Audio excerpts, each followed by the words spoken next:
Peace and welcome back to Unfinished Conversations. This is episode 2. I'm DJ The Genius. I'll be hosting a little bit of this dialogue today. We got the team here. Everybody introduce yourselves again. Yep, Brahma here. It's Calm. What's good? Michael. You gotta introduce yourself. Yeah, because you weren't here last week. Yeah. I'm Michael, also known as Solo Creator. I do the video and the photography content for UL. We also have a drop that launched today. So if you're watching this right now, hurry up. Let's pause this video, open another tab, and then go make a purchase and come back and watch the rest of this podcast. The Ripple tee? The $10 tee, yeah, man. We always provide opportunities for people to grab a dope piece for a low price. This is not a promo. We just, I'm wearing a $10 tee from about a year ago. This is one of my favorite shirts, a lot of colors and stuff like that. So damn, dude, that's crazy. That shit's so vibrant. I know, yeah, bro. I don't wear it that much, to be honest, but when I do, it's a piece, It doesn't feel like that was a year ago. I feel like you just printed that a couple months ago. Yeah, man. Crazy how time flies. Let's talk about timeless matter then, right? Let's talk about things that live forever. Like something that's the goal. Yeah, something that's created well will always live forever, right or wrong. Yeah. I think about brands that I like a lot, like Levi's, Carhartt, Dickies. It's just brands with quality pieces and could be worn for work or just for if you're going out and not have to worry about it just falling to pieces and couple wash. Longevity. And that's something that I always aspire to make. Do you guys we're speaking about longevity of clothing. Do you guys does anybody have any pieces that they would want to have long enough to pass on to their children or anything like that? That's a far ahead question. Pieces that we have that we bought. Yeah, you and yo, I'm gonna keep this forever and I'm gonna pass it down to the next generation. I have a watermelon shirt that that I've had since high school, and I've refused to throw it away. A watermelon shirt? Yeah, it's like a beach shirt, like a button-up shirt. Oh, button-up. With watermelons on it. I forgot where I got it from, but I think we know where you got it from. Where do you think I got it from? H&M. I didn't. No. I actually didn't get it from H&M. I know for sure because I wasn't shopping at H&M at that point. Why the watermelon though? I don't know. It was just one of those shirts where when I wore it, it was just goofy. Everybody. It was it was everybody always commented on the shirt oh, it's a watermelon. Is it sentimentality then? No sentimental. It's just one of it's sentimental to me. I don't know why though. It's no real reason. And you gonna pass that on?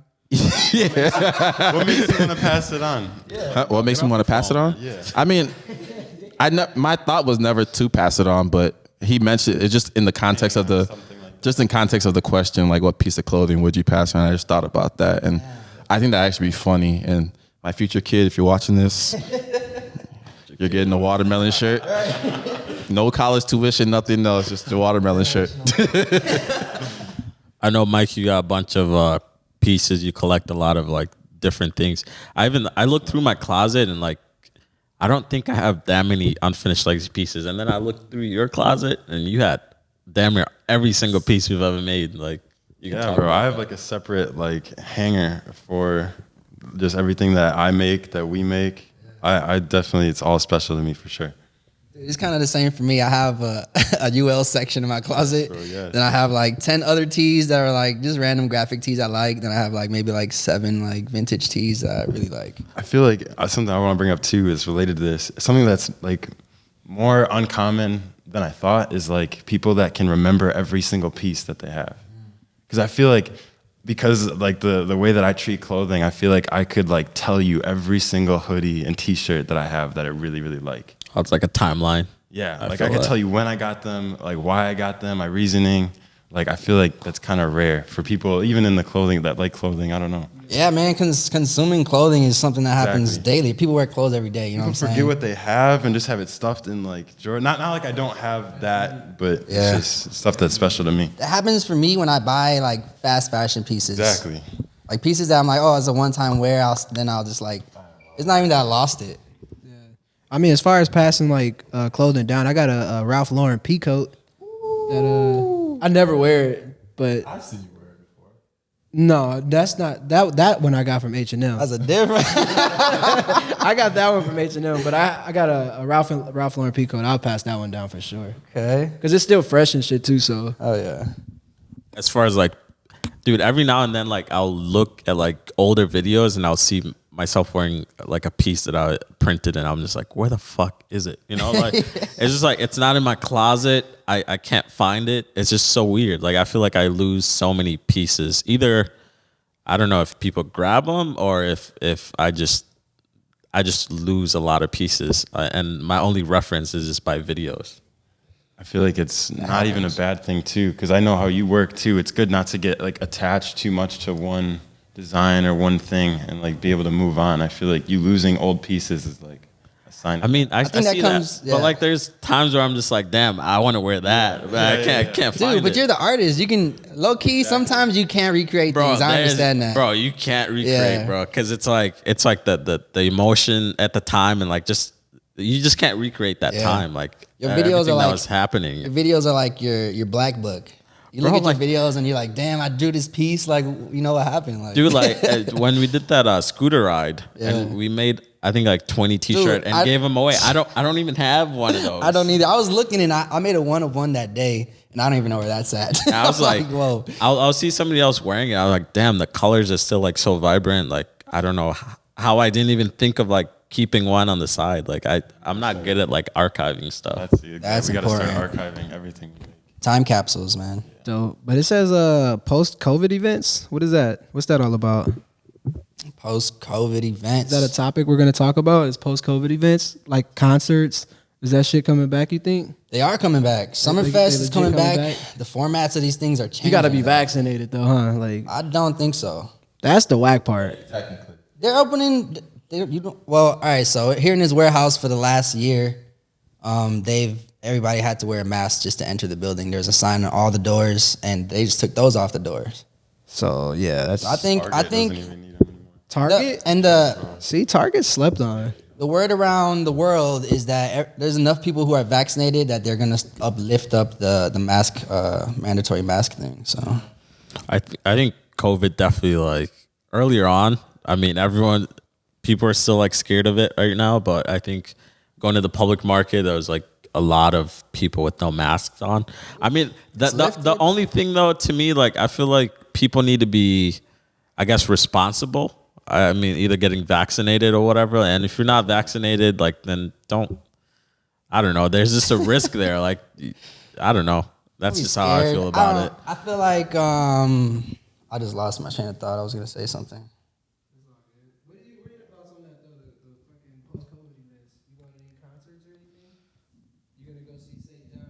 I mean, that was my first concert. I honestly, when COVID happened and all this isolation stuff happened, it was kind of normal to me because that's kind of how I was always like before COVID. I don't like going to like big concerts. I don't like going to any events with like a whole bunch of people anyway. So that really, I don't know if that would change. I think, but going to that one concert, the St. John concert, it being my first concert, I think I like the more like the low key artists. Hell yeah. Because I feel like I wouldn't have enjoyed it more if it was like a That's Drake why I or feel something. like- I feel Because like that's probably why you're such a big fan. Because that's how I was with Kendrick. Yeah. When I saw him when he was smaller. It was more organic. You know what I mean? It was just, yeah, it was dope. I feel that. Like my first concert was Logic, and I don't think. I mean, at the time, because he was very small, like I was really into his earlier work. But like later on, I don't think I could ever go back to Logic's music. I guess we could talk about our first concert and memories. Yeah, I have a great memory from my first concert. My bad. I actually saw Tyler as my first concert. I swear. No, that was amazing. Yeah, I was. Yeah, that was his last. He even said like, "Oh, I'll never be in Milwaukee ever again." St. That's straight John. up. Why, To the whole wait, crowd, wait. Why was it a trash crowd or what? Oh, that shit was probably lit. Nah, I don't think it was trash. What year was that? Concert. Why did he say he wasn't coming back to Milwaukee? I don't know. What He year was just, that, like- Michael? Huh? What year was that? I'm going to tell you why. Because the same reason why I Kendrick was in never high came school, back. Maybe like junior year, so like 17 or something. You're right, he did. But I remember when we bought those Kendrick tickets, my homie was like, "Yo, we gotta go to this because like it's a big chance that he won't return. He's gonna be big." Like this was before like he was on, and sure enough, he was right. He ended up winning a Grammy, and he did return, but It was for a way higher price, I bet. We only got to see him for like $25 and shit. So Dang. That was at the amphitheater. no, it was Or you like talking the about rave. the rave? Okay. Yeah, it was dope. It was it was. What album was that when he did that rave It was concert? Section 80, and it was right before Good Kid, Mad City, because he was yelling at it on stage and shit, kept promoting Yeah, it. promoting it. Yeah. It was fire though. It was fire to see him like grow, and just to see him grow to what he is now. It's like, damn, bro, I got to witness that beforehand, like live. Yeah. That's dope. Like you probably feel the same way with St. John. Like you got to see him in his early phases and shit. So Tyler the Creator. Who was your first concert? Kendrick Lamar. You my said? first concert was probably, I want to say, I think it was Currency. Currency. Tyler, Currency, Logic, St. John. That's so like on brand. For the timing of things, right? Like, you know, Yeah. like skate culture and shit like that. Logic was What was your kinda- first concert? My first concert, I remember going to the rave my first time and Lupe Fiasco was performing. That's a good one. That's definitely a good one. That is my first concert. My first Lupe? concert was at Summerfest, and it was Wiz Khalifa. Ooh, that free one? Yeah, well, technically wasn't. See, I wouldn't even count that. I don't even. Yeah, that was it. Though. I was at that one too. See, See, when I'm thinking of like first concert, I'm thinking like venue, this artist headlining, like boom, not like a festival. I mean, that it is a concert. But it's just the different. It's like intimate setting. It's just like specific energy from this one artist, you know, rather than like bouncing from stage to stage. You see this person, you feel see that. that person. That's why Like, I never really everybody's liked seen a Summerfest. concert of fucking the blues band at Summerfest, you know, like. Hey, no, but honestly, that Wiz Khalifa shit was wild. Yo. Motherfuckers were climbing on tents. Everybody was wearing camouflage cargo shorts, white tees, and a Chuck dyed Taylors, little piece of hair. dyed hair. You didn't even have to wonder where the concert was. You just followed the smoke cloud, Yeah, that and then you just end up at the concert. that was dope. wild. What do you guys think about just Milwaukee's? I guess Summerfest is one of the biggest, I guess, music festival in the world. yeah. What are you guys' thoughts on that, or like opinion? It's never lived up to that for me personally. I can't say. I mean, that's personal perspective. I've never been to all of the other music festivals, you know what I'm saying? But I know Lollapalooza looks more lit than Summerfest, you know? And it could be the biggest music festival as far as like so many acts and so many like shows, and but dates, it's just yeah. about like who's coming though, you know what Bro, I'm saying? that's Like, it's where we not lack. big names. And I feel like after that Wiz concert, that was a wrap. It wouldn't happen. Lil Uzi's concert was Lil ridiculous. Uzi's- Oh, he came. bro. He came It was- too. Oh yeah, he did a come few years yeah. ago. It was free. It was too. worse, bro. It was worse than the Wiz. Okay, it's just their It wasn't lineup. like a bad show, bro. Like it was packed. No, I bro. bet. I Oh my bet. That's just God. that's what I feel about Summerfest. Is they lack on like. A Boogie came one time and that was bad. Oh, was it like bad as in like good or like trash? Bad. Trash. It was bad. That's what I heard too. It was like, I think he was like 20 minutes late to the actual like his set. Yeah. And then first of all, it was his artist that nobody really knew that was performing. And then after his artist was done, it was like another 20, 30-minute wait. And he came and his, you know, the way he sings, this auto-tune? Yeah. It was EQ'd terribly. And You have time to get the. no, and you could hear it like over the speaker. It was just bad. I didn't. Summerfest was not a good experience for me. I don't know. I don't like it, to be honest. It's one again. I don't like being too many people. My thought on it, I don't know. I think definitely. I mean, this is like systemic, like racism, like definitely in there somehow because Milwaukee's definitely predominantly like black, Hispanic, but like the acts that come in, like it's nothing representative, Bro, representative of like in the Milwaukee culture. Journal, which is a newspaper, they had a picture about the Summerfest performance, and it was about A Boogie performing. Yeah. It was the wrong picture. It wasn't even A Boogie. It was his artist that was performing. how and do it you said mess up that? And in the description it says, you know, like the photography description, it says artist A Boogie performs yada yada yada. I'm like, that's not even A Boogie. It was just a random the dude that came on before him. That's like, I mean, it definitely speaks huge volume as far as like the culture and like where we're at when it comes to like entertainment and like the industry. Yeah, we're a bit behind, and also like It comes also with like who's in charge though, who's booking the talent, like what's the budget look like because, and then like what is their demographic, like who are they trying to attract? but you can't You know what I'm really. saying? It's not for us. And You- that's like the Look at all of problem. Wisconsin. The thing though, it's like I don't know. Even the city is just like I would like to see like more hip hop too. Just even it could be chill, like it could be like Talib Kweli or like And that happens. That happens. Like Turner Hall. I remember opening up for Talib Kweli at Turner Hall. That's fire. True School DJ'd for him. You know what I'm saying? Huh? He said what? Yeah, man. We've had opportunities. We did photography for Migos Future. We were in the press pit for Migos Yeah. Future and I remember Big Sean. Tyler Shit was there, crazy. right? Tyler. We were there for Pitbull and Faruko. Like we went to Madison, like opening up for fucking Absol and shit. Like some dope, like there's dope shows that happen in Wisconsin and stuff like that. It's just like it's back to that thing. Like rather than having festivals, they have these small, intimate, like, you know, shows where it's like you get to really feed off the energy of the artists. And those are the good experiences. Now that we talked about like our first concerts, what was your best concert that you've been to? My best concert. And it could be a festival or a concert. Dude.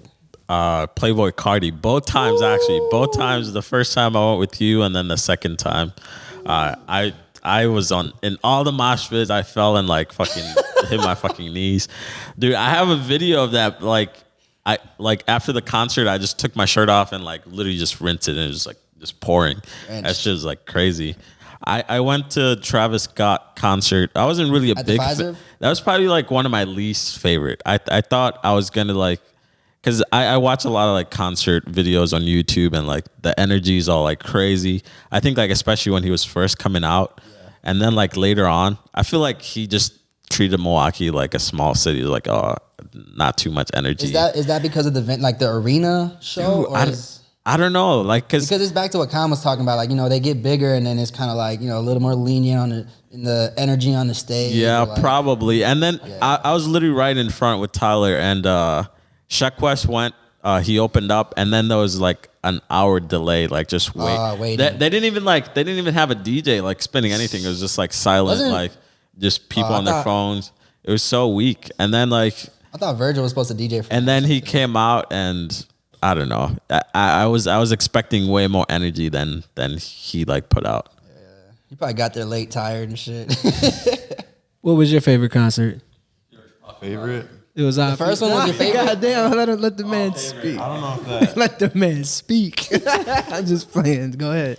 I'm just gonna take a wild guess. Odd Future. Odd Future. I didn't see Odd Future. Oh, you never went. I saw Tyler. You never I saw went to Brockhampton. Oh, you never saw like a whole Never Odd saw Future Odd together? Future, Oh no. shit, that's crazy. It's concert experience. I'd say Childish Gambino. That's fire. Lollapalooza, bro. And it was one of his last concerts ever. He played songs I've never heard within it too. Did he play This Is America? The whole set was amazing. Yes. That's fire. Like I was just watching even Guava like all Island. the instruments that he used That's in it and the unique. lights, and Yeah, that's a unique that was performance to witness. insane. I was really close too.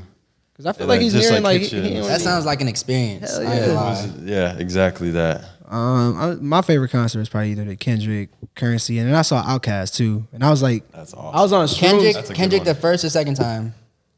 I went to the first one. Oh, you didn't go to the second No, I one? didn't go Okay. to the. I was like, man, he's Amphitheater, good. yeah. I'm not paying that much. I seen him, but It'd be like that though. Once you hit that, like, yeah, I was like, I experienced I know this what with you're this artist, about. and I Like, didn't want to you're like, good. change what Like, that you got energy is nothing. in my Yeah, head. you got nothing to prove. You're good. And then Outkast was unique because that was dope. It was dope. Wait, Outkast, what year is that? They came to Summerfest and they performed at the amphitheater. It was Andre and Big Boy. So they performed together and then they did separate sets. Solos, And yeah. I was like on shrooms too, so it was like unique. Crazy. It was like, oh shit, I'm here. I was solo dolo too. I was third wheeling. Immersive experience. But I was like, damn, this shit is crazy. Like this shit is I'm watching Outkast, legendary shit. But yeah, that was it for me though. The only one I went to. That's literally the only one. That was the only one I went to. You haven't been to more concerts than that? We dragging him to some more Nope. concerts. I've only been to like if Summerfest. I don't really count Summerfest as like a concert, but yeah, I feel it. St. John was the only one I saw. I was like front row. Like, it wasn't even that big. It was like probably like Very small. yeah, it was like crowd. maybe 300-400 people in it, and then I feel bad. it was when they started doing like the mosh pits and stuff like that. I was not about that. I said, hey, if you touch me, boy, it's gonna be a brawl in here. But he kind of took a while to come out too. It probably was like 40 minutes after just standing there, and the DJs were just playing random songs. Like it was like I don't know. That's usual at concerts. Yeah, every concert It is? venue like that. Doors, and then the show will happen like an hour later. I'm just saying, like for an hour of just the DJ playing after the first act. It happens sometimes. Yeah, so that was the only part that was, and you didn't want to move because you didn't want to lose your like positioning and stuff like that. I did. The funny part though is that remember I talked to Michael about this. Was like the parts where he got kind of like uncomfortable. Was like dude had his shirt off, he was sweaty as hell, and then the girls are going crazy, and I'm like close as hell. So I'm recording. He started gyrating his hips. I'm like, I was like, I like the song, but I don't. He's gyrating his nuts in front of my face. I'm like, dude. Hey, no, but I don't know how I let this slip my mind, bro. I did see Mac Miller live when he at Freak Fest, and that shit was lit, bro. That shit was actually lit as fuck. Cause I was front row, and speaking of holding on to positions, bro, I had to hold on to the fence because people were trying to. I wasn't holding on to anything. That shit was trash, bro. We fought for that spot. We went from the back to the front, like. Yeah, man. Concerts are. Ooh, you gotta be ready. Speaking to the mic, my guy. I said almost every concert that I've been to, I've been like on the front holding the fence. Like I make sure. Yeah, why? I know. I could just make imagine sure, Michael walking into a concert venue and just like opening it, just walking right through, just tall as fuck. This nigga tall as hell, Everybody right blocking behind everyone's him. view. People get mad at me, bro. Dude, okay, so like that's what I usually like think about, like being in the front row. But like when I went to Playboy Cardi, I was like, dude, fuck the That's front. dangerous. Like Yeah, I that's was just dangerous. like, dude, because like it comes to a point where like everyone's just pushing to get to pressure. the front where it's not like enjoyable. So I was like, all right, I'm gonna just go back and just like go in all the mosh pits. It was just like fun. Yeah, you gotta. Dude, you can't imagine, bro. Ooh. Like I couldn't even imagine myself like mosh pitting, but like that shit was fun. Like just jumping. Those type of concerts, you just like it's literally you're just in a sea of people and you can't control what direction you're going. All It's right, like I got that. it. All right, speaking of concerts. Wait, man, let me talk about my. No, I got you. What's everybody's dream concert to be in? I just want to know that. I just want to know that. Let me just say the most iconic concert I've ever been to, and then we can talk about our dream concert, right? Yeah, I mean, or we can go to the next one. No, I have to share this. So I've heard about Soundset happening in Minnesota for a few years before I actually got the opportunity to go, and that was just the best experience of my life. So Wu-Tang, right? Saw Wu-Tang, but that wasn't even like that was. It's called Soundset. It doesn't even happen anymore. It's in Minnesota. It happens on this fairgrounds. Me and the homie Lake got free tickets, so we were like, we're gonna take this little 6-hour drive or whatever. We pulled up, got the Airbnb. As soon as we got into the festival grounds, I could hear JID, so I ran to that stage. I seen JID, then I heard Jaden Smith, so I ran to the next stage, and then where the main stage is where there was like an east and a west stage, so there's two stages and one show going on at the same time, but the whole thing is packed with just thousands of people, bro. It was ridiculous, bro.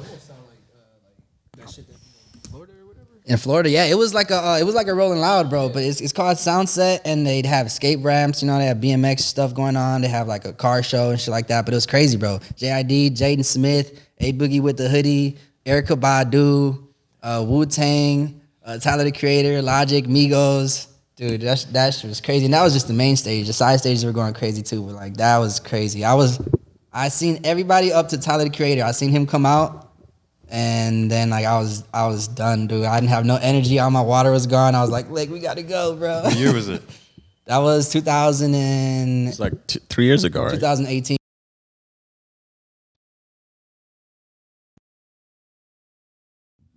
So now to switch gears a little bit. Now we've been talking about a lot about our post-COVID events. Let's talk a little bit about like what before COVID or during COVID actually, like during the quarantines, especially in Milwaukee. What are some like things you kind of like learned about yourself or during the quarantine, different avenues? I know Brema, you made a big push with the brand as you were working, somewhere else, and you kind of went, okay, I'm 100% into Unfinished Legacy, and this is kind of how we got here today. Yeah, during COVID, that shit's crazy, bro. Like, You're the first to have COVID also. yo, yes, I was fucking sick for like 2 weeks, bro. I even have a video of myself, like I had this fucking white tee wrapped around my head and my eyes were swollen, and I had all the symptom, it's crazy because at the time, like, everyone was just like, oh, you didn't get tested, like you don't know. I'm like, bro, like I've been living for fucking 24 years. I know my body. Like I've never experienced anything like this. Like, but I remember during that time, bro, like that was the first time where I felt like I was going to die. Like I couldn't breathe. I was like, and my dad was also sick, and I was worried about him, and like all the hospital was like, you can't like just go in because you might spread it to other people. So I was just like, I remember eating like a whole garlic just trying to see if I could just like get better. Yeah, I was eating like a whole lemon. I can taste anything. I was chewing gum. Like that was. Yeah, I was trying all the African remedies. But I remember. But at the time too, it was very like New. It was very like frowned upon too. Like people. Blah blah blah. Yeah, it was way. I think back then it was just way, that was like when it first. It was like way scarier.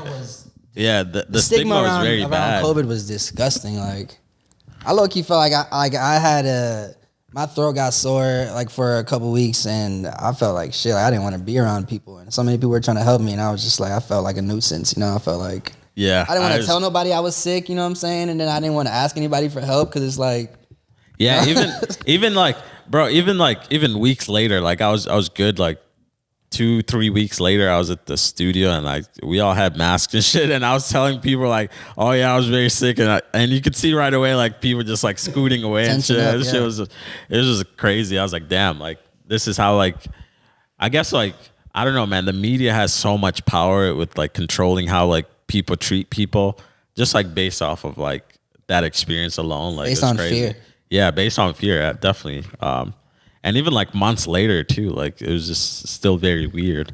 But as far as like what I've learned about myself, just like that was a period where I was like, if I put 110% into anything in this life, it's gonna work out. And that belief like was instilled in me that then, and that's kind of what I've carried on to this day. It's just like putting that 110%, and we could die anytime too, bro. Like it's just crazy.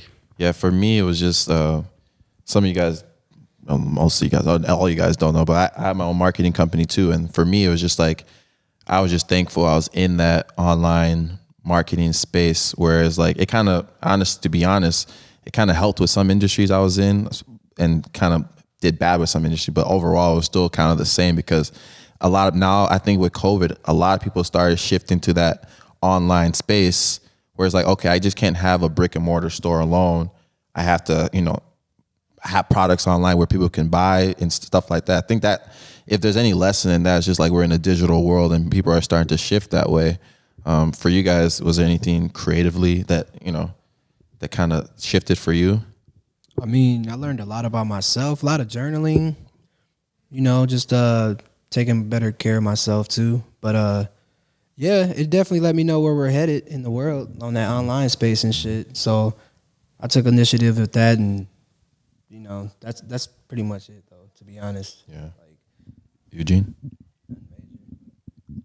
For me, it taught me like you have to be prepared for anything. Like you have to make sure that your resources are your resources, and there's nothing that's like in the balance that can take that away from you, and then you left out in the cold with like without a job, or what I'm saying, without the things that you need to be creative or to just live every day. For me, like I was teaching classes before pre-COVID, and the shift in dynamic was to do the classes virtually, and it's just something that I wasn't prepared for. Even now, like when I think about it, it's just something that it's not my teaching style, and it's just not how I want to engage with people in general. It's just not the same, The status of social media already is toxic. So like for like everything to go from like real life to just like, it was like an overload, low key. Like you see from like it went from like people posting here and there what's on their mind to like literally everything was just on social media, whether it's Facebook, Instagram. And I've never been like a social media guru. So for me, it was like, I want to see people, and at the same time, people were still like scared, to link up and do things. So it was time for like me to like take time to myself, reflect, and really just make sure that my resources are my resources. I feel that. Yeah, I remember in the beginning, I didn't really realize the seriousness of it. So I was just happy, like I didn't have to go to school. I'm gonna be honest. Yeah, I sound young as fuck, but I'm serious. And once I did isolate myself just like everyone did. It's like it forced me to think harder about, like, it made me realize like, wow, I really don't want to do this, like the school stuff. Like, I made me like reanalyze like where I wanted to be and what it actually takes to get there. You know, like deciding whether like, okay, is school what I need? Is school not what I need? Or like what steps, like not just like thinking about what you want and just thinking about that, but thinking more action steps of like, okay, now if I actually wanted to get there, what steps would I have to take? It forced me to think like that, just being by myself. And just like everyone, it gave me a good time to like focus on myself in those ways. And I feel like I realized a lot, and it got me definitely to where I am today. And like it solidified a lot of feelings I had before that I wasn't sure about, and now I'm very sure. You know? Yeah. Dude, COVID's kind of like, in a way, like there's a lot of people who were like power hungry, and they used like that as an excuse. And also there was a lot of people too who were just like, you could tell like if someone's lazy as fuck, it was just their time to just like sit at home and not do shit, you know, and like just. It's like if you don't. Yeah, if you don't adapt, you're gonna die pretty much. Exactly, and for me, it was just all about adapting to the situations and like making shit work and not waiting for the world, bro. Like the world was shut down, but like, are you gonna also like shut yourself down, or are you gonna just like figure some shit out and try to survive? Yeah. I know we talked about like social media, like scaring people and stuff like that. Let's talk about social media in the sense of like style. Like I remember when I was a kid, my style was inspired by like stuff I saw in magazines and stuff like that. And I feel like the difference and TV and magazines, and I feel like I had to seek those things in a sense. For now, I would feel like social media is, it's all in your face and stuff like that. So, but at the end of the day, I still feel like we talked about it a little this last week about like style being kind of the same and stuff like that. Nobody's really that. What do you think the reasoning behind any of that is? Dude, because like everything on the Explore page, it's like everybody looking the same, and like a lot of times, like I don't know, like it's cool to get inspired and like influenced, but like I think the state of fashion is like so much like trends, and like even like going on TikTok too, there's like kids who think like they're dressing really fresh, but like, bro, you dress like every other person on the Explore page, so like where's the originality there, you know? So it's like, I don't know. It's hard. Fashion is just so weird. I feel like as much as it is like a form of like self-expression, it goes into just like following trends. So it's like, are you actually expressing yourself if you're just following what the next person is doing? You know, because there's no, I don't know. What do you think about that? I think it's like a double-edged sword because I think I talked about this last episode even. It's people express themselves like it's hard for me to like see somebody wear something and like feel a type of way about it because they walked outside feeling confident, you know? And sometimes it's not. Sometimes they are just like following a trend. But I think it also comes with just a lifestyle, you know? They either want to like, they see a lifestyle, they're like, okay, like that's what I want to be in 5 years or something. So this is what I got to do to get there type stuff, you know? And they should take a unique route, whatever that looks like. But sometimes you have to follow footsteps to get there. It's tough, man. Originality is always going to be a tough conversation for me. Yeah. I mean, shit, if you think about it, like everything's already been done. Yeah, exactly. It's just putting your own little individual twist to it. That's how I think about it. But as far as like social media influencing my style, is that what you're asking? Yeah, just like I wouldn't say so. I mean, I don't think so. I'm not even a fashionable guy, and I feel that. Like I usually use social media to like laugh and post like my collages and shit. Yeah, my thing is that I think I told Bremer this sometimes. Like you see the guys doing things just for social media. Oh hell yeah. And I'll be like, I don't even think that person wore that out. It'll be like just an outfit they just put together in their closet, and it's not really functional because they're not gonna walk. This one you see stuff like the Met Gala and all these other events. That's okay to kind of have those like more drastic outfits, but I feel like sometimes when they have those outfits and they're just taking it in the house, you don't go anywhere with that. You're literally just dressing up for social media. I know people that like they'd buy things and they'd have it just so they could post it on Instagram, and then they'd want to sell it and get a new thing. That's different. Yeah, that's entirely different. I mean, Well, that's he just was- like it, you know. That's I something have to shit think that about. I like. On Wednesday, I wanted to wear the wildest outfit that I had, and I didn't because of the weather. Either way, I mean, it was an excuse. You know, I could have wore it no matter how hot or cold it was. I have shit that I like. I wear at home, and I'm like, okay, I'm not gonna wear this out because of the art though. I like creating shit that I'm like nobody has this shit, like- and it comes from inspiration sometimes. Other times I put my twist on it. You know, I mean, all the time it's gonna have my twist on it, but the reselling is entirely different. That's like that, and that's all for hype. That's all it is. Yeah, is that really Some people appreciating the do artwork if you're things doing like that though? for art, right? Like, you know, I want to take a cool photo. I might not wear this out because nobody's gonna appreciate it. I feel like that sometimes, like, but it's you know, at the end of the day, it's like be you. It shouldn't matter. But some people are just a little insecure. Like I'll admit that I have that insecurity. Like if I wear something out, I want it to be acknowledged. For sure. Bro, I like I want to get to a point where I'm just wearing a uniform and not have to really give a fuck about trying to buy new clothes or Yeah. like consume new things, like because like I want to dedicate my life to just like building like just quality shit and like just building valuable shit. And a lot of times like I don't know, like there's days where I'm just like, dude, I wish I didn't even have to fucking wear clothes, you know? like we're in a world where it's just like you just gotta. A lot of times too, like I'll wear the same shit all the time. Like I'm not really.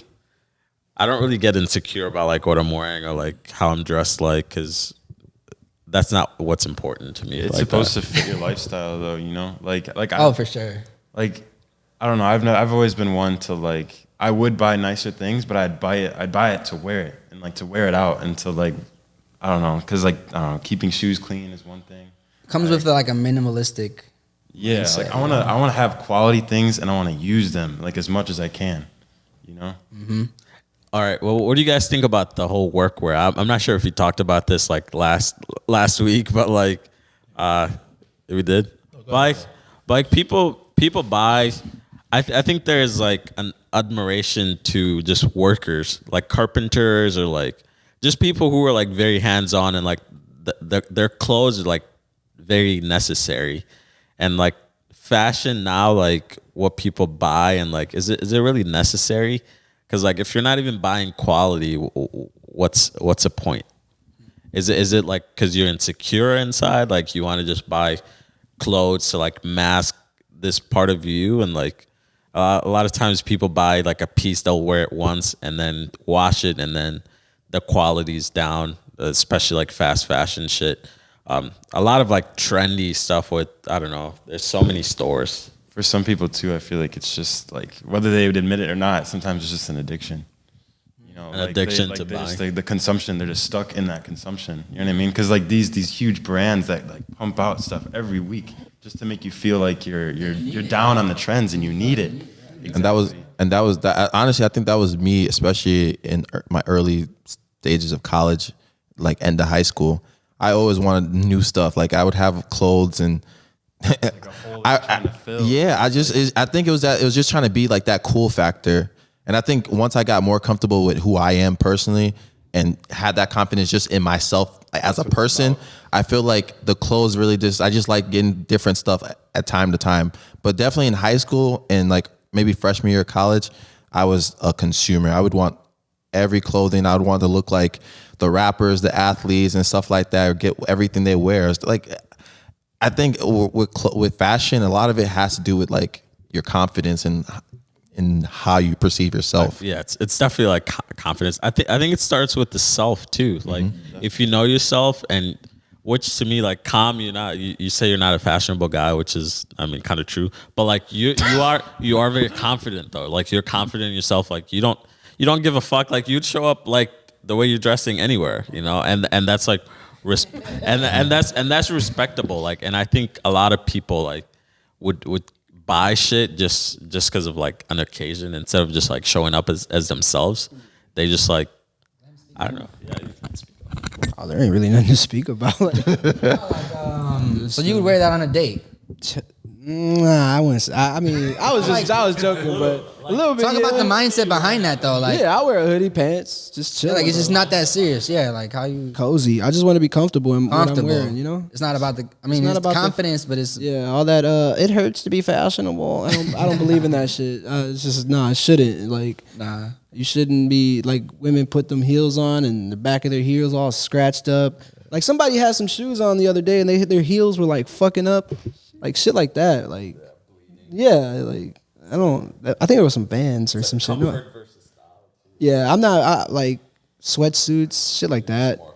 Yeah, I mean, and there if there's an occasion to wear like some fancy shit, then maybe I don't know, but yeah. I feel like what you're saying with knowing yourself too. It's like once you know yourself, then there's no like trends that you need to follow because you know That's- yourself, and you buy things like for yourself that you know would fit you and your lifestyle. Not just Exactly. like, oh, I'm Damn, trying makes to me reach a question certain myself. lifestyle. It's that I have a lifestyle and this would fit it, so I'm gonna buy it.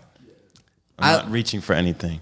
When I look at my closet, I always think of cartoon characters because they wear the same thing every episode. Ben was talking about. And that was something that I was like, I wanted to do. I was like, I'm gonna wear just black pants and like a white shirt and like, you know, these white shoes and shit.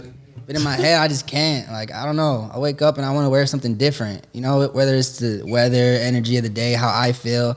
I don't know why that is. I mean that's cool too, because like we're even though we're on like the opposite side of that, I think when you know yourself and you know that you like wearing new shit or like just different pieces, that's a part of you. Like, you know that there's people that just buy shit just because like they want to consume, but you're seeing it as a way of like self-expression and creativity, exactly, and like being different all the time, and that's. To me, that's not me, you know, and I know that about myself. So I'm not gonna like try to buy into like a bunch of different things.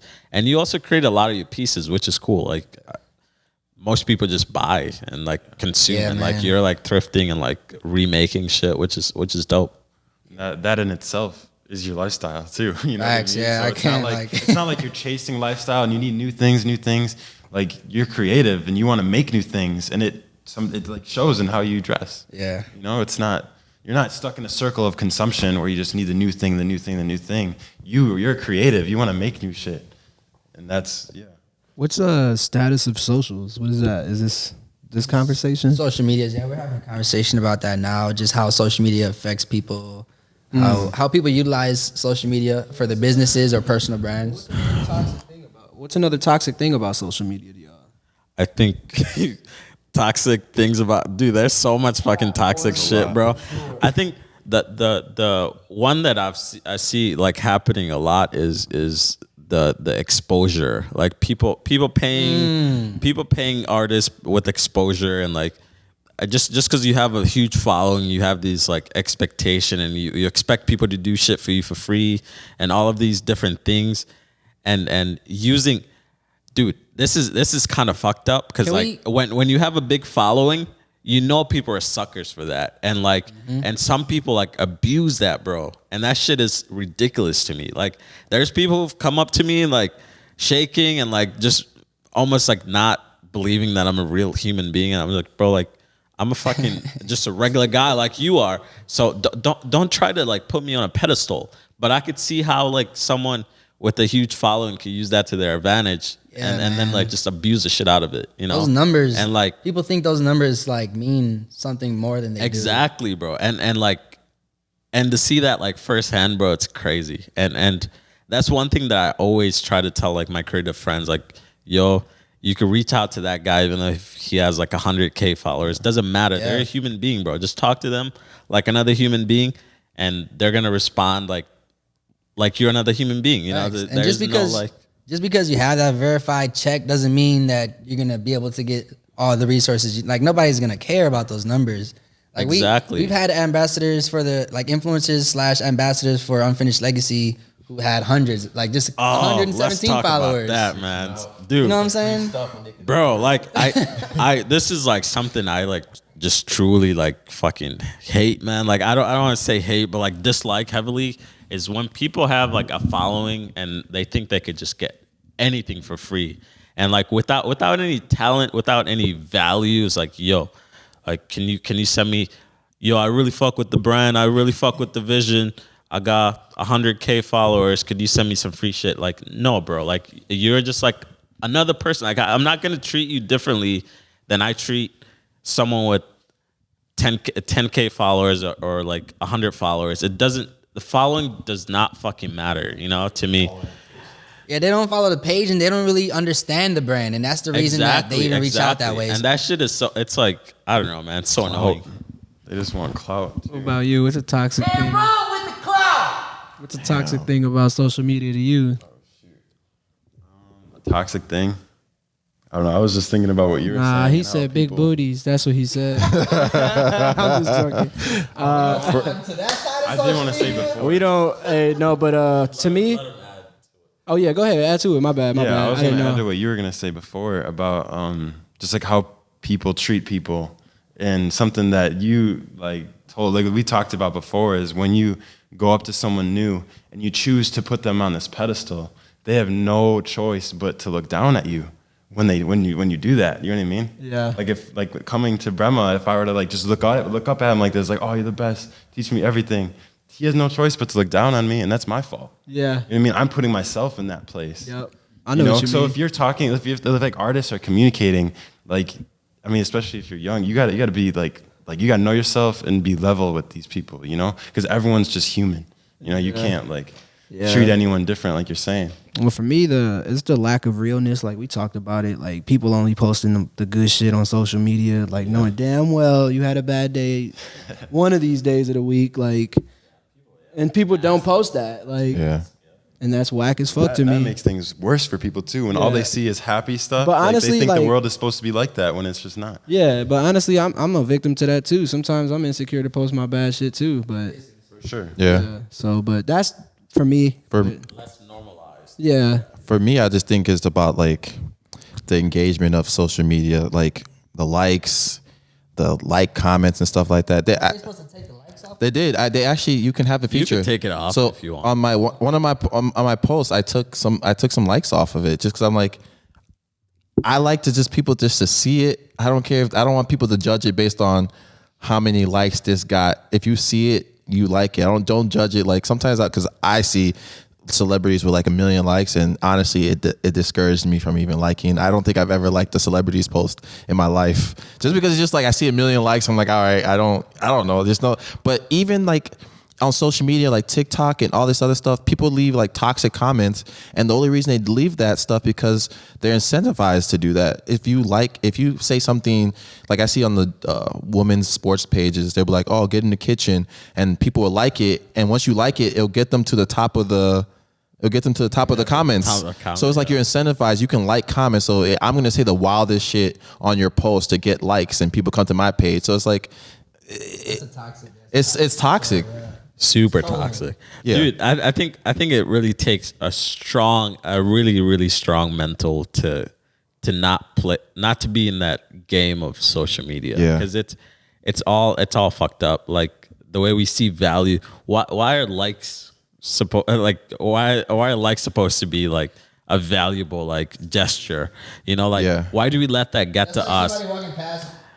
Exactly. Like, yo, thumbs up. Like, yo. It's like if you, same thing we're talking about fashion. It's like putting a fit on and like people giving you thumbs up, and now you feel like, oh, like I'm fresh. Yeah. And like, yeah. And you just like play onto that. Whereas in like having a strong mentor and just like not really playing in that game of just like, Dude, it's so algorithm, hard it's so not to get into that because even today, sometimes I still get in that mindset of like, I'll do a post and it won't do that well, and you kind of feel discouraged and stuff. But you just gotta like always remember, just be bounce back. Like, it's not about that. It's not about that. It's not about that. Although I do want to build a big audience of like-minded people, and be able to monetize my audience one day and stuff like that. But I think doing it in the most natural way is how you build that actual community. genuine. Yeah, be genuine.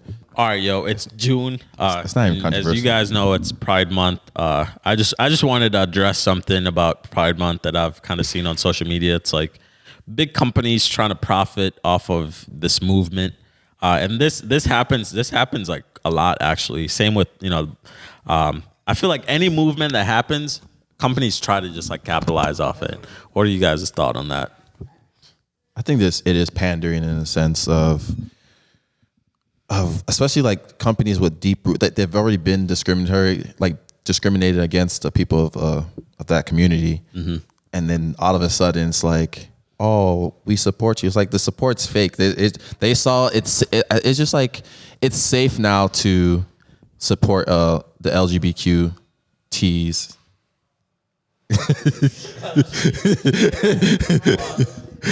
Plus, but yeah, it's more acceptable now to support it. Just like I was just like when you compare it to like Black Lives Matter, when all that stuff was happening before, nobody was saying anything. But now that everybody was involved in it, it's like, okay, now it's safe to take part in defending this. I think about it when I think about it in context to like the BLM movement. I think about it as like when they say like Black History Month, right? It's in February, but like Black History is every day, right? Or Black Lives Matter all the time, right? You know what I'm saying? Like, and there's people who choose to like be allies for people of the LGBTQ community. Only in June, you know what I'm saying? Or only they'll ban Chick-fil-A only in June, you know what I'm saying? But like they'll eat Chick-fil-A like the next month, June 1st. Yeah. You know what I'm saying? Yeah, it's when it's convenient. What about the black box thing? What do you mean? Everybody posting the black box. I feel like it's very similar to what he's talking about. It's like the most I don't know what the word I'm looking for is, but it's just like presenting virtue a signaling. very easy way to like show support. Like I don't even know what the word is. Dude, I feel you. Love, but it's, like, It's definitely that because it's like saying, oh, like this post if you like if and Jesus will bless you, like Bro, you know what I'm yeah, saying? yeah. It's like, It's- yo, this is not gonna do anything. the for the black movement. box thing was just like the most easiest way. Like this fight isn't easy. Like It's like protesting. saying tie and your stuff- shoe if you believe in. Yeah, exactly. And like anyone could post a black box, but not anyone is actually could stand up and like speak up for like equality. Like that's one thing that's the perception of that's like, okay, social media is so easy. You could like share something, but are you willing to go ahead and like sign some petition and like, you know, like go actually vote and do all of these extra hard things? Even just like learning. I feel Yeah, like learning people too, don't take the that's- people don't take the time to like learn about things. Yep, 'Cause, and it's okay. It's okay to support. Like, you know what I'm saying? If you want to post a black box, do that. But you have to also do the work, the yeah, learning yeah, behind yeah. it. Yeah. I'd rather have someone not post a black box and put the work in and shit than, you know what I mean? Yeah, like they actually did some shit. I mean, it goes back to just social media and how we're all just doing shit for show and for, I think, to just get like a validation from either our friends or our followers, or it's just like saying, yo, I have a black friend too, you know, like I can't be racist. That's kind of like similar to that, the whole point. It's pretty much the same thing. If anybody's been in work, so I live in Chicago, and there's a street called Boys Town, which is pretty much just a really like a community of like LGBTQ. I always mess up. Forgive me. I always mess up the letters, but yeah, the people of that community, and I feel like they've been putting in the work. Those are the type of people. And there's an IHOP on that street too, and you can tell they've been always putting in that work. So like when companies like that do stuff, it's like you're always an ally. And honestly, even though a lot of companies are late to the party, I feel like in a sense it's still putting more eyes on it and the equality of it. But it's just like it just, I don't know, if I was a member of that community, or even just like when we talk about Black Lives Matter, it just wouldn't feel genuine to me. It's like, where was this energy? But I in a sense, you can't. You don't always just want to hate on people trying to change, you know. I think movements die when it becomes mainstream. Yeah. What do you guys think about that? I mean, yeah, I feel like people start doing things just for looks, you know, like these big companies, like I remember seeing a Skittles bag, you know how it's like the rainbow, taste of rainbow. It was all gray, and it said like a different rainbow is more important or something like that. Wait, what? That's kind of No, I don't even know what y'all talking It's just about. promotion there, like, bro. I feel So like that's probably like one of the most offensive thing to do, like for a movement. Explain it again, but Skittles pretty much just, you know how Skittles, the bags are red and different colors? Colorful. Rainbow. It says taste the Yeah, rainbow. it's gray now. Pride Month? Yeah, and because what was the messaging again? I just saw the picture. It says something like a different rainbow is important this month or something like that, or like the. That's virtue signaling. That's not word for word. It is like referring to the Pride Month rainbow. I could that def- rainbow's I more could- important. I That's could equivalent to definitely the see Kylie Jenner giving the police officers Yep, the Pepsi. Exactly. Of Skittles that they've done that, right? Yeah. Yeah. I've never heard of that. Yeah. But it's like for looks though. Now I feel like I don't know, to people that like Because it's a witty. Because you got to think about it. All of it is still marketing. When they go to those meetings, it's a marketing team that's coming up with like, how can we find a witty way? it's big right now in the news. How Yeah, can we, like- how can we find a witty way to support Pride Month? But it's like, why is that even a marketing plan? Like, why is it just Where's the line, though? why can't it just be that instilled in your company's values to Exactly, treat everybody equally? Yeah. You have to do something like change the color. Like if I was gay or whatever, but I wouldn't feel no way about them doing that. That's not gonna make me feel better. Like, oh yes, Skittles changed the color of their Skittle bags to gray. I feel amazing. No, that's Sometimes not. I like question that shit though, like the Black Lives Matter shit, like that shit been going on all forever type shit. Like why now? Like that's what I'm like. Why y'all doing that now? Like they could've What done were you that- saying? Because it got into the mainstream. Yeah, Exactly what Brahma like said, but yeah. why not? That shit's just I don't know. It's weird. It's Two weird to me. things. I'm all about awareness, right? You spread the message, but you have to hold people accountable. You know what I'm saying? Intention is everything, right? Yeah. And then the second thing is connecting to the mainstream culture. We're talking about movements, right? Hip hop was a movement. I think in that context, it happens. You know what I'm saying? Some things just get taken out of control, but there's always going to be that grassrooted community that's still actually doing the work. So long story short, companies are profiting off of this shit. right? America's always going to profit off of something, dude. Companies always profiting off somebody else's pain, which is weak. I always think about like these organizations that even these people that fight for equal rights and stuff like that on the internet, and not just talk about like Pride Month and stuff like that. But I always feel like sometimes with some of these companies, it's like they want the bad things to happen. Like if your only companies is about like, hey, we're gonna call out the bush. There's like a company. You guys know the clothing company I'm talking about.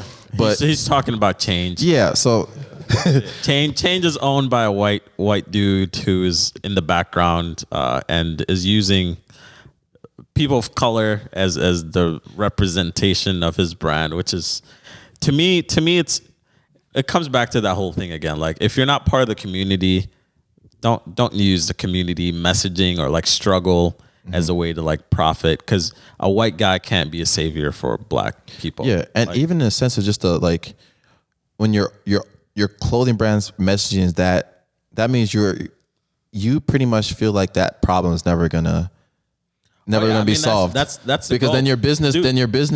is gone. literally like the nonprofits are Yeah. the nonprofits are supposed to exist and in hope to like not exist in a couple Yeah. of years to end. Yeah. And exactly. Yep. And because once you solve that problem, then there's no reason for you to exist. And Exactly. a lot of nonprofits are like that. But it becomes very hard when that's like your only job and you can't really Yeah, that's why even these you talking can't heads, really profit from anything else. So it's just I don't know. even these It's a weird talking heads on like both sides of like both sides of like the political avenues, like I see them talking about so hard on this topic and that they want to be solved.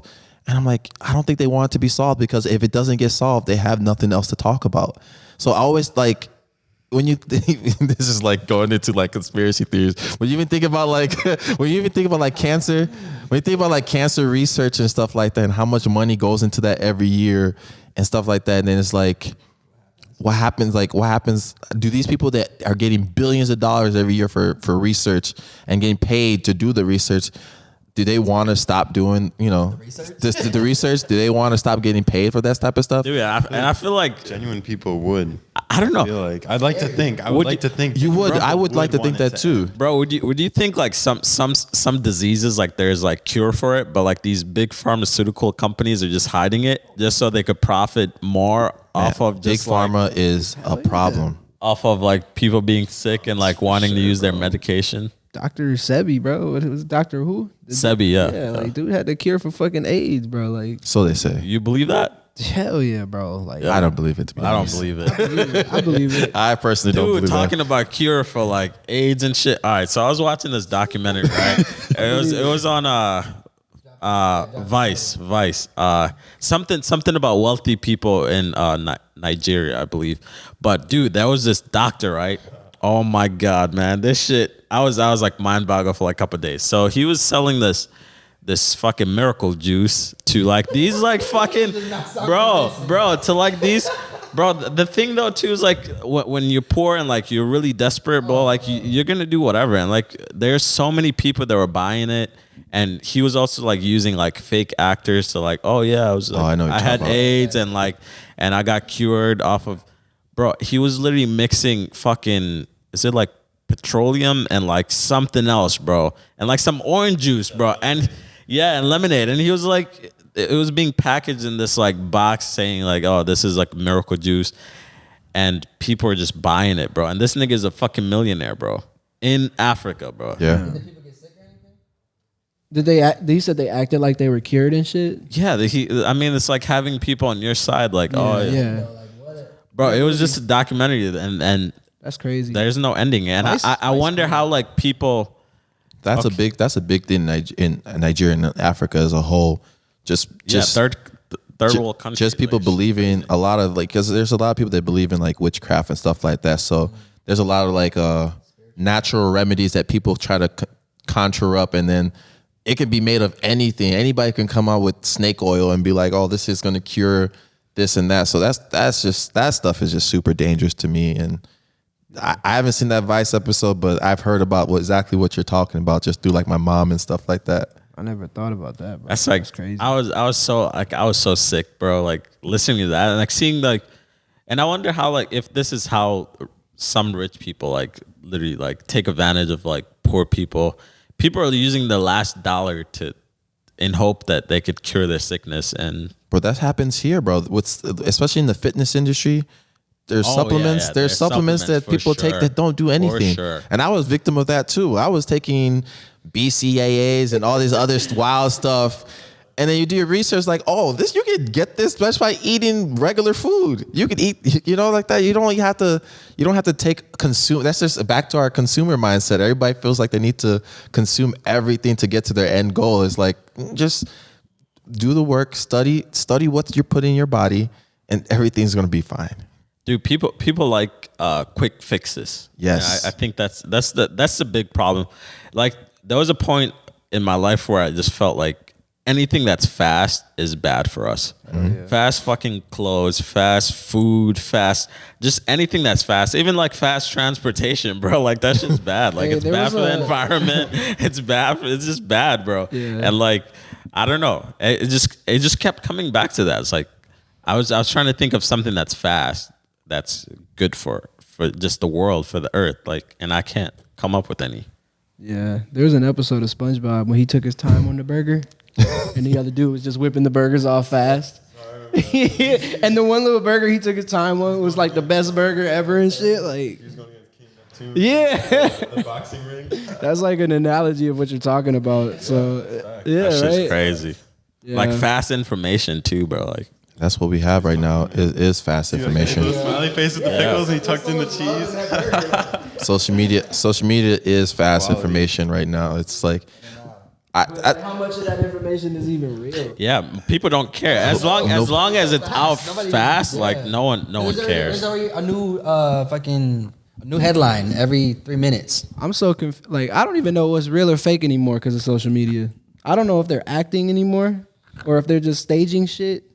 every time I Like, see, it's crazy to me. anytime I don't see know news, what's real or fake now. anytime, because I get my news from Twitter. But anytime I see news, like especially when like the DMX stuff was happening, when he was in the hospital and they were reporting that he was dead days before it even happened and stuff like that. I took that stuff with like a grain of salt. Every time I see a news on the social media, I don't take it as true or false. I just leave it as is. And if I hear about it again, I'm like, okay, then it's probably, true, or I see other confirming sources. But like people are just like, even with, like, again, with the DMX thing, bro, people are so, They want to be the first.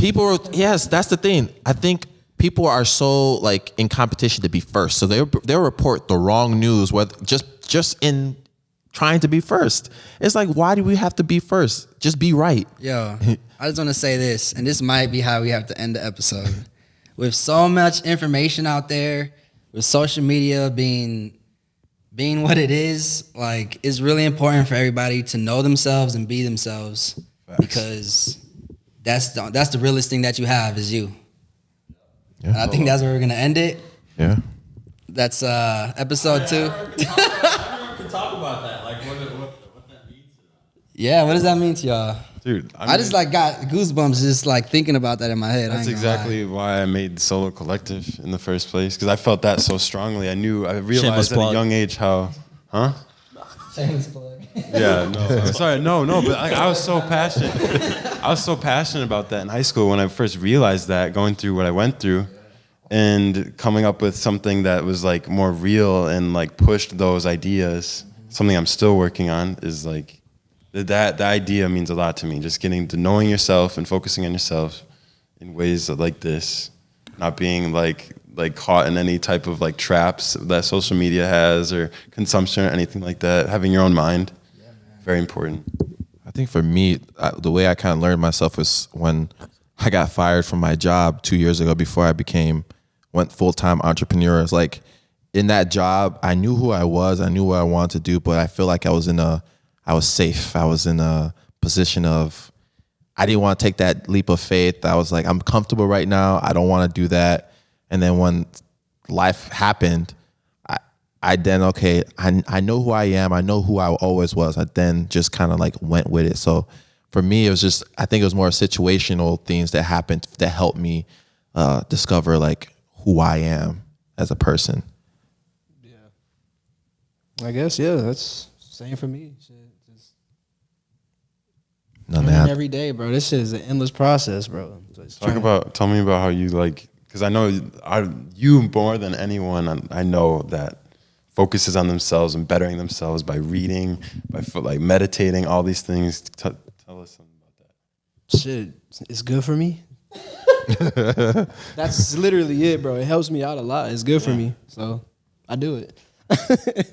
It's simple. I got a quote about like just being an individual. Here's the quote. The first and most important thing an individual can do is become an individual again. Decontrol himself, train himself as to what is going on, and win back as much independent ground for himself as possible.